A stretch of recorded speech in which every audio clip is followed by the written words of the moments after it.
প্রতিদিনের চিন্তা ও প্রার্থনা। 14 জুলাই। দিনের প্রধান চিন্তা। তুমি নিজে যদি আধ্যাত্মিক জীবন যাপন করো, তবেই তুমি অপরকে সে জীবনের তাৎপর্য বুঝাইতে পারিবে। মুখস্থ করা যায়। মধুর সৌরভ তব কহিল প্রেমের কথা অন্তরে আমার। হে গোলাপ পুষ্প, তুমি শিখাও আমারে তব প্রেমের সে পথ কত অপরূপ।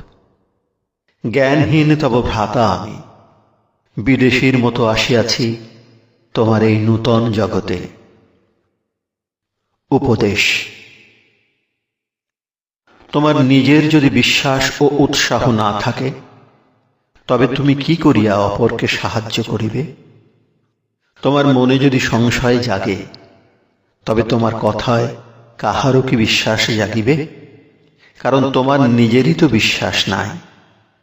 প্রেমের যে কি অসাধারণ শক্তি, ইহা যদি কেবল তোমার মুখের কথা না হয়, তবে নিজের ভালোবাসা দিয়ায় তাহা প্রমাণ করিবে। আবার ঘৃণা যদি তোমার হৃদয়কে ভরিয়া রাখে, আর তুমি যদি ক্রোধ ও ঈর্ষার দাস হও, তবে মুখে তুমি যাহাই বলো না কেন, তোমার কথার কোনো মূল্য নাই। আমরা সৎ কাজ ও সেবা করিয়াই অপরকে নীতির মূল্য বোঝাই। প্রার্থনা। হে প্রভু, এই বিশ্বের পরম গতি, তুমিই সত্য, তুমিই আমার অন্তরাত্মায় নিহিত জীবনী শক্তি। তুমি যে সর্বদা বর্তমান, তাহা যেন কখনো না ভুলিয়া যায়।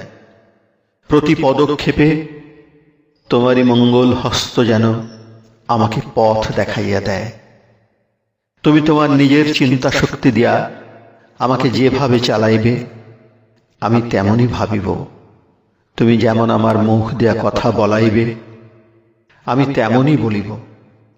তুমি যেভাবে এই যন্ত্রকে কাজে লাগাইবে, আমি সেইভাবেই তোমার কাজ করিব।